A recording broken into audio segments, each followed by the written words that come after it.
전혀 듣지도 않은 채 인사를 강행을 했습니다. 검찰총장이 저의 명을 거역한 것입니다. 그 명을 거역한 게 아니고 그런 형식적인 의견을 내라라고 했음에도 진행하려고 하니까 그런 거 아닙니까? 검찰총장은 제3의 장소에서 인사의 구체적 안을 가지고 오라라고 법령에도 있을 수가 없고 관례에도 없는 그런 요구를 했습니다. 있을 수가 없지 않습니까, 의원님? 네, 추다르크라는 이 별명이 딱 맞는 것 같습니다. 이 말이 끝나고 나서 그런데 몇 시간 뒤 국회 본회의장에서 추미애 장관이 메시지를 보내는 장면이 어제 뒤늦게 언론에 공개가 되면서 이 논란이 되고 있습니다. 차재영 교수님. 네. 지금 보내는 저 문자 메시지 누구한테 저렇게 보내는 건가요? 저 보니까는 뭐 징계에 관련된 법령을 찾아달라는 내용이네요. 뭐 아무래도 그러니까 지금 그 앞서 우리가 자료화면에 봤습니다만 추미애 장관이 법사위에 나와서 검찰 인사와 관련해서 검찰총장의 의견을 듣는 부분에 대해서 네. 그러니까 지금 뭐 그러니까 이 검찰총장 패싱한 것이 아니냐는 야당의 그러한 그러니까 이 질타에 대해서 뭐라고 이야기했습니까? 제명을 거역했다고 이야기를 했잖아요. 네. 자, 그리고 또 이 부분에 대해서 또 이 이낙연 총리도 사실 이 검찰총장이 법무부 장관의 그러니까 의견을 그러니까 지금 듣겠다는 요청을 거부한 부분에 대해서 대응하라는 뭐 그런 지시도 또 내렸다고 하니까 아무래도 이런 그러니까 징계 관련된 법령 자체는 윤석열 총장을 겨냥한 것이 아닐까라는 생각이 좀 합리적이지 싶습니다. 그럼에도 불구하고 네. 실제 그러면 과연 이 징계 절차에 들어갈 수 있을까? 예. 라는 데 대해서는 저는 약간 좀 의문을 갖고 있습니다. 지금 사실 이 검찰총장의 의견을 듣는 부분이 과연 항명이었는가? 그 부분에 대해서 상당한 논란이 있을 수 있다는 것이죠. 네. 그리고 무엇보다도 지금 사실 만약에 징계를 하게 된다고 한다면 윤석열 총장의 거취 문제까지 이어질 수밖에 없는 상황인데 사실은 이 사건을 지고 있는 청와대 입장에서는 이 사안이 터지고 난 뒤에 뭐라고 이야기했냐면 윤석열 총장에 대해서는 불신임을 생각하지 않고 있다고 이야기를 했거든요. 그리고 설사 실제 이 청와대의 이 공식적인 입장과 달리 실제 징계가 착수될 경우 그리고 윤석열 총장에 대한 징계가 가셔야될 경우 모르겠습니다. 이 상당수의 국민들이 이 윤석열 총장이 살아있는 권력에 대해서 상당히 직접 수사를 하는 부분에 대해서 상당히 껄끄럽게 생각해서 일종의 찍어내기가 아닐까라는 네. 국민의 따가운 시선이 있을 수 있다는 거죠. 그렇기 때문에 실제 징계까지 갈지는 저는 사실 조금 가기는 어렵지 않을까라는 생각을 해봅니다. 네. 이현정 의원님, 네. 저는 사실 추미애 장관의 저 이 문자 보내는 사진이 어제 언론을 통해서 이제 공개가 되면서 봤는데 전 되게 무섭더라고요. 네. 느낌이. 정말 이렇게 할 수 있는 건가? 사실 저게 이제 의원들이 그 자리에 앉아 있으면 뒤에 사진 기자들이 의원들 휴대폰을 상당히 많이 봅니다. 네. 그래서 망원 렌즈로 이제 안겨 찍고 하는데 추 장관이 지금 5선 국회의원이지 않습니까? 그러니까 충분히 그런 어떤 위험성을 알 텐데 저런 문자를 공개를 한 걸 보면 여러 가지 어떤 효과를 노린 거 아닌가라는 것도 생각할 수는 있을 것 일부러 같아요. 공개를 한 것 같지는 않은데. 뭐 그런 또 생각도 할 수가 있는 것 같고요. 근데 지금 보면 지난 1월 8일 날 검사 고위직 32명에 대한 인사를 단행을 했지 않습니까?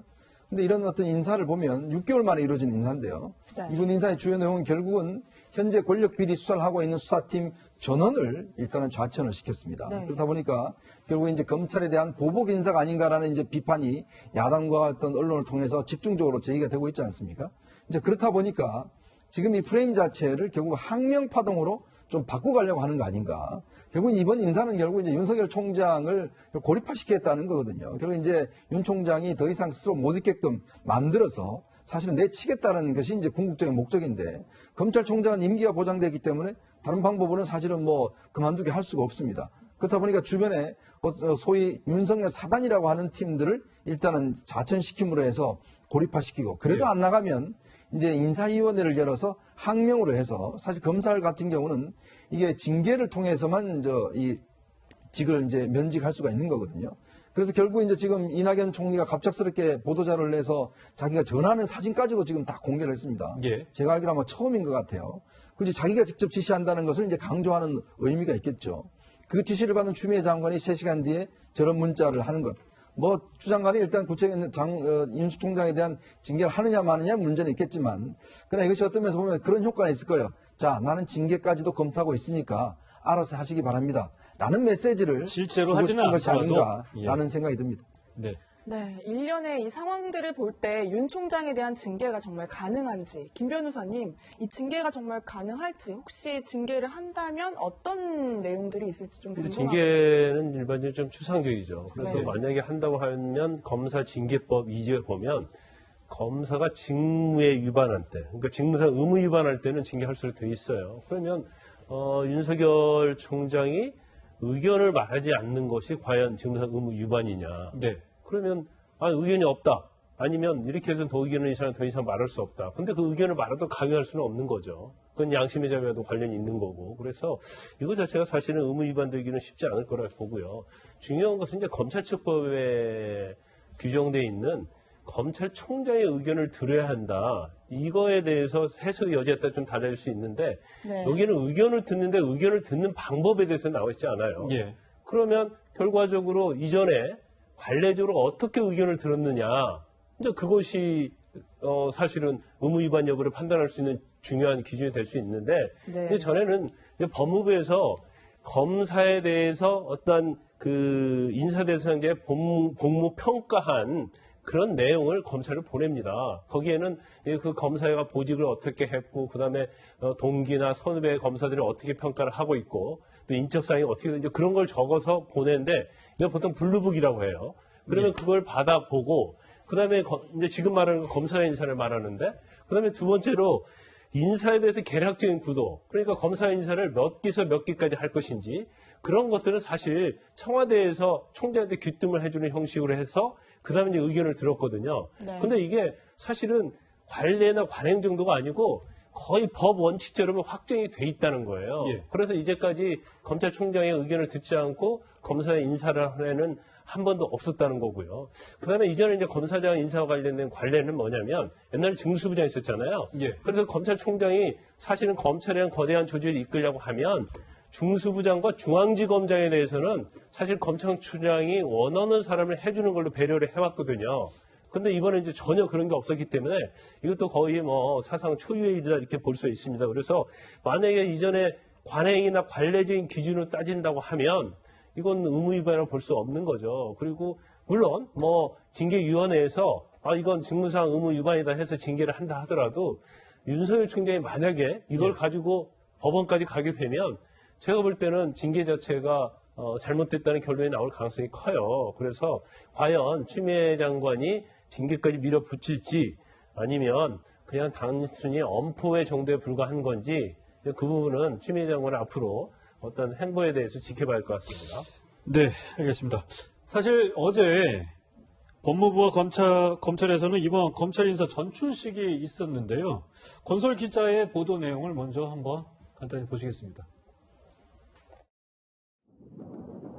경기 과천시 법무부 청사에 도착한 버스에서 대검찰청 간부들이 줄줄이 내립니다. 박찬호 공공형사부장, 한동훈 반부패 강력부장 등 이번 검찰 인사에서 좌천성 발령을 받은 이른바 윤석열 사단이 인사권자인 추미애 법무부 장관에게 신고를 하러 온 겁니다. 친구로 운동하면서 드리 말씀드립니다. 추 장관은 이들에게 모두 축하의 말씀을 드린다며 각자의 위치에서 최대한 역량을 발휘해 줄 걸 기대한다고 말했습니다. 신고를 마친 대검 간부들은 다시 대검찰청으로 돌아와 윤석열 검찰총장이 주관하는 전출식에 참석했습니다.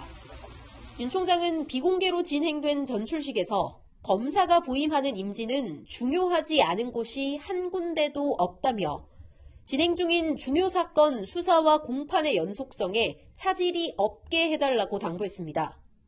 법무부가 윤 총장에 대한 징계 근거 검토에 나섰다는 소식에 검찰 내부 반발 기류는 커지고 있지만 공식 대응이나 집단 항명 등은 자제하는 분위기입니다. 검찰 관계자는 청와대가 반발을 유도하려는 더듬수를 두고 있다며 섣부른 반발은 정권과 대결 구도만 부각될 것이라고 말했습니다. 총선을 앞두고 윤 총장 찍어내기가 불러올 역풍을 고려해 징계 절차가 진행되기는 쉽지 않을 거란 관측도 나옵니다. 한편 대검 청사에는 검찰을 응원하는 시민이 보낸 꽃다발과 자양 강장음료 1000병이 선물로 배달돼 눈길을 끌었습니다. 채널A 뉴스 권솔입니다. 네. 사실 저는 얼마 전에 검찰이 엿을 선물 받았다는 기사를 좀 봤었는데, 이현정 의원님, 네. 이제 자양강장제 피로회복제를 1000병이나 선물을 받았습니다. 제가 예전에 검찰 출입을 할 때요, 2004년인가 이제 대선 비자금 사건 수사를 할 때가 있었어요. 그때 송광수 검찰총장과 안대희 중수부장이 이제 그 대선 비자금 조사를 할 때, 그때 정말 검찰을 국민검찰이라고 불렀거든요. 그래서 뭐 검찰청사에 뭐 먹을 거, 그 다음에 꽃다발, 이게 뭐 굉장히 쇄도를 했습니다. 이제 그렇다고 그때는 굉장히 그것도 뭐 저희 기자들한테도 다 나눠주고 했었는데, 네. 이번에 이제 조국 전 장관을 조사를 할 때는 엿을 이제 갖다 줬어요. 근데 엿이라는 게 우리가 조금 안 좋은 의미로 쓰이지 않습니까? 그렇죠. 근데 검찰이 그걸 다 나눠서 먹었다고 합니다. 근데 이번 같은 나눠서 경우- 먹었다고요? 네, 또 예. 왜냐하면 이제 뭐 돌려보낼 방법이 없으니까요. 예. 그리고 또 버릴 수도 없는 것이고. 그래서 아마 각 그 부서실에 전부 다 나눠서 엿을 먹었다고 하는데, 이번 같은 경우는 이제 지금 뭐 자양강장제 음료를 이제 1000병을 이제 갖다 주신 거예요. 어느 시민께서. 근데 이게 1000병이라는 게 하늘천의 의미가 있는 거거든요. 그러니까 뭐냐면 결국 하늘의 명이다. 어떤 검찰 수사를 잘 해라라는 거. 이런 의미에서 이제 아마 이렇게 1000병을 갖다 주신 것 같은데, 사실 그렇습니다. 지금 이제 어떤 면에서 보면 검찰이 갈림길에 있는 거죠. 결국 권력의 어떤 좋은 검찰이 될 것이냐, 국민을 위한 검찰이 될 것이냐. 우리가 일반적으로 경찰을 보더라도요, 어떤 일반 시민들은 경찰이 우리의 생명과 재산을 준다라고 생각할 것이고, 또 어떤 사람은 경찰이 불편한 사람이 있을 겁니다. 자, 그러면서 본다면 본인의 이 상황의 처지에 따라 다르겠죠. 이제 그런 처지에 본다면 지금 검찰도 처한 처지에 따라서 뭐 국민들 여러분께서도 검찰을 이번에 인사 잘했다는 분도 계실 것이고, 인사 정말 잘못했다는 분도 계실 텐데, 일단 검찰을 바라보는 시각이 많을 거예요. 그러나 이제 국민들 시각은 결국 검찰이 누구를 위해서 수사를 할 것인가, 누구 편에 설 것인가, 아마 그걸 보고 결정하지 않을까 싶습니다. 네. 네. 아직까지 김건선 변호사님, 사실 네. 검찰 내부는 조용한 것 같아요. 뭐, 내부 분위기가 반발 조짐 막 크게 일어날 것 같기도 한데, 이게 뭐, 할 말들은 뭐 크게 없었던 것 같아요. 어제 전주식 자리에서도 그렇고. 검찰이 사실 집단적으로 반발하기 굉장히 어려워요. 이제 그런 이유는 이제 여러 가지 있는데, 이제 검사라는 직위가 있고요. 그 다음에 일단 공무원이지 않습니까? 그런데 지금 사실은 이번에 이제 검사장 인사 관련돼서도 이거 아마 우리 역사의 사상 초유의 일일 겁니다. 이런 인사가 있던 게. 특히, 초임 검사들이 가는 자리에, 뭐, 반부패 부장이 갔다랄지, 뭐, 그 다음에 뭐, 제주지검 같은 데도 사실 초임 검사장이 가는 자리거든요. 네. 그런데 그럼에도 불구하고, 검사장, 초임 검사 아닌 검사장이 갔어요. 그리고 전체적으로 보면 윤석열 라인을 이제 해체하는 이제 그러한 거에 타깃이 된 검사의 인사였다고 볼 수밖에 없는 것이고, 이제 두 번째로 특이한 점은 이 정도 되면 총장이랄지 아니면 함직으로 자치된 검사님들이 다 옷을 벗습니다. 아, 그런가요? 근데 아직까지 옷 벗은 사람이 한 명이 없어요. 아마 이 대목도 아마 청와대 입장에서 보면, 또 추미애 장관 입장에서 보면 굉장히 당황스러운 측면이다. 왜냐하면 이들이 검찰에서 옷을 벗지 않고 잔류를 하게 되면 결과적으로 어떤 힘이, 보이지 않는 힘이 될 수 있는 부분이 있거든요. 그렇기 때문에 아마 부글부글 뭐 엄청 끌겠죠. 하지만 그걸 자제를 하고 있는 것이고, 그 다음에 살아있는 권리에 대해서 수사를 하려고 하면 이 정도 인사는 감수를 해야 하지 않을까요? 저는 싶어요. 그래서 중요한 것은 앞으로 이제 윤석열 총장의 이제 거취와 관련해서 뭐 사표를 내지 않는다는 게 상당히 중론이기 때문에 만약 징계를 한다랄지 아니면 뭐 최근에 이번에 검사 인사 이후에 청와대 그다음에 이낙연 총리 여당 장관 할 거 없이 엄청 윤석열 총장에 대해서 항명이다 하고 많은 포화를 퍼붓고 있지 않습니까? 예. 그런데 과연 이게 여기서 끝나지 않고 만약 징계까지 가게 된다고 한다면 아마 제가 볼 때는 검사들이 이제까지 청와대와 윤 총장의 어떤 대립각을 보고만 있었는데 경우에 따라서는 거기에서 한 발 더 나아가서 굉장히 결집할 수도 있는 그런 가능성이 어느 정도 있다고 봐요. 그래서 향후에 청와대나 법무부 장관이 윤석열 총장에서 어떻게 하느냐에 따라서 검찰 내부에 동요가 있지 않을까 싶습니다. 네, 윤 총장 징계까지 검토하면서 윤 총장을 원천 봉쇄하는 그런 상황인 것 같은데요. 한동훈 부장 등 측근들이 뿔뿔이 흩어지게 됐고 어제 추 장관이 직접 수사를 축소하고 그러니까 원래 총장은 직속 수사팀 같은 걸 꾸릴 수가 있잖아요, 차 교수님. 예. 그런데 이제 추 장관이 자신에게 허락을 맡아라. 이 상황 좀 어떻게 보십니까? 그동안은 그러니까 검찰에서 그러니까 지금 만약에 상당히 중요한 수사다, 뭐 사회적 거학을 네. 척결해야 되는 데 있어서 기존의 직제 가지고는 상당히 그러니까 수사하기가 좀 힘들다. 그럴 경우에는 총장이 특별한 또 그러니까 이 자신의 그 직속으로 특별 수사팀을 꾸려서 네. 다른 일선 이 검찰청의 검사들을 파견받아서 네. 그렇게 해서 이제 인력을 보강해서 대대적인 수사를 했었죠. 네. 그러니까 지금처럼 이제 한동훈 검사가 제주지검장으로 갔는데 다시 불러들일 수도 있죠. 네. 그런 식으로 부산 하면 찾아. 그러니까 예. 만약에 직접 자신이 필요한 수사를 계속 해야 되기 때문에 새로운 특별 수사팀을 만들어야 된다 생각해서 그렇게 할 수 있었는데 이 최근에 지금 법무부가 지금 검찰에 대한 직제 규정을 바꿨지 않습니까? 그러면서 이 지금 그러니까 이 검찰이 직접적인 그러니까 이 수사를 많이 축소하라는 그런 쪽으로 지금 일단 규정을 바꿨고요. 그러면서 지금 이 새로운 그러니까 이 검찰총장 직속의 특별수사팀을 만드는 부분에 있어서는 그러니까 지금 이 검찰개혁 차원에서 이러한 것이 시작되었기 때문에 아마 장관의 이 지금 승인을 받아라고 이야기를 한 것 같습니다. 그런 부분들에 대해서 우리가 놓은 건 사실이지만 사실 이 조치가 시작됐던 것 자체가 어떻게 보면 앞서도 제가 말씀드린 대로 검찰개혁 차원에서 네. 비롯됐다는 것이죠. 그동안에 이 검찰이 이 특별수사팀 같은 걸 만들었을 경우에는 주로 보면 정권 출범 초기에 전 정권의 그러니까 이 비리나 여러 가지 사건들을 수사하는 과정에서 그러한 기구들이 많이 설치가 됐거든요. 그러다 보니까 어떻게 보면 정권의 이 통치 수단이 되는 그러한 그러니까 이제 악용되는 그런 사례가 있었던 것이고요. 또 한편으로는 또 이 직접 만드는 경우는 자기 그 조직 내의 여러 가지 비사실이 예. 발견됐을 때 그럴 경우는 이제 특임 수사 검사 이런 걸 통해서 이렇게 수사를 한 적이 많았죠. 그런데 그러한 수사의 결과 자체가 어떻게 보면 조직 감사기로 끝났다. 그런 측면에서 보면 이 검찰총장이 직접적으로 수사팀을 꾸리는 부분에 대해서 이러한 부분들이 그러니까 무작위로 허용돼서는 안 되겠다. 일종의 법무부 장관의 민주적 통제를 받아야 되겠다는 그러한 요구 때문에 시작이 됐다는 겁니다. 그런 측면도 또 하나 있고요. 네. 또 하나 측면은 조직을 운영하는 측면에서는 문제도 많았다는 것이죠. 앞서 제가 말씀드린 대로 그러니까 이 검찰청에 검사들을 파견받아서 이 수사팀을 꾸리는 경우가 많다 보니까 네. 일선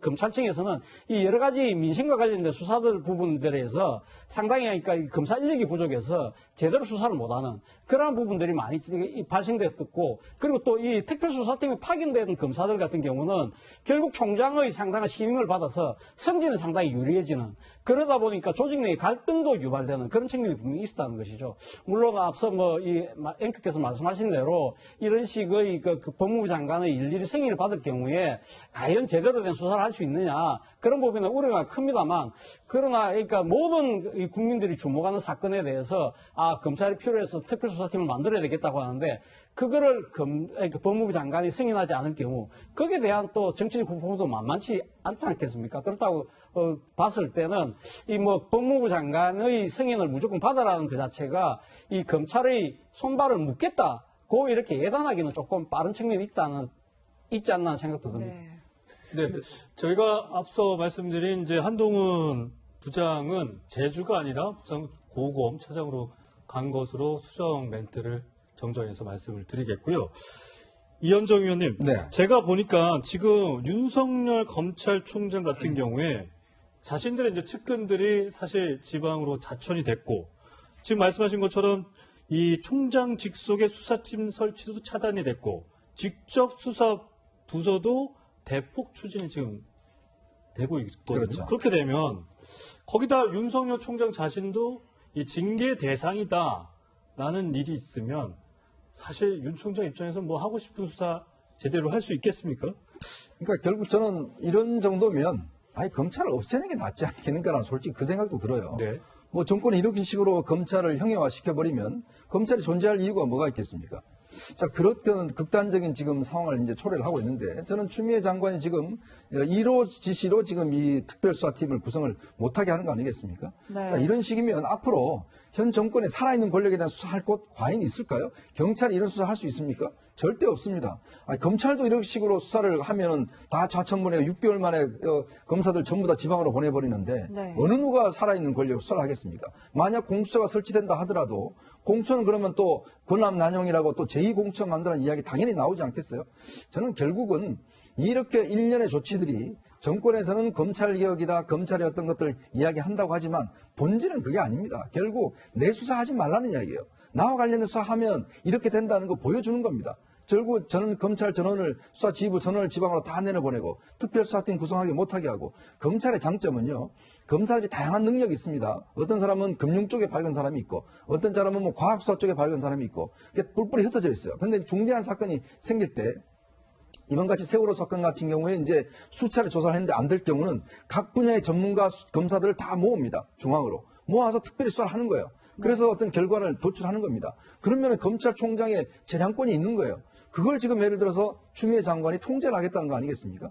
더군다나 우리 지금 법의 정신에 따르면 이 법무부 장관은 구체적인 사건에 대해서 검찰총장을 통제하지 못하게 되어 있습니다.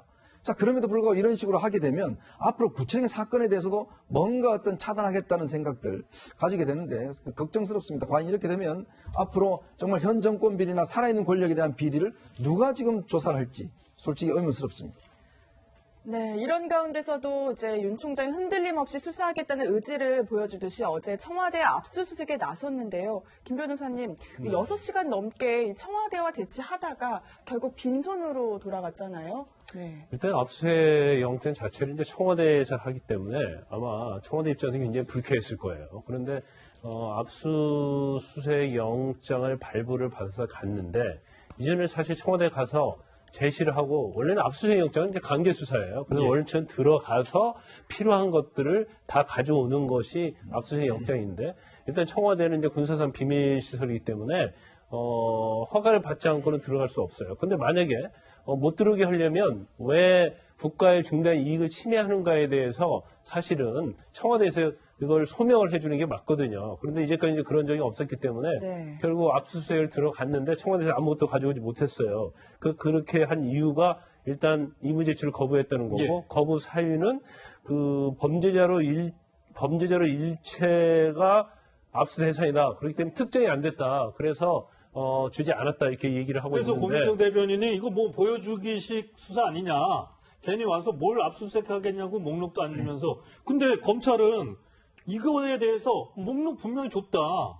청와대가 거부한 거다. 또 이렇게 반박을 했잖아요. 그런데요, 저희 고민정 대변인 말을 이해할 수가 없어요. 왜냐하면 압수수색 영장에 구체적으로 기재하지 아니하면 압수수색 영장을 발부를 해주지 않습니다. 그렇군요.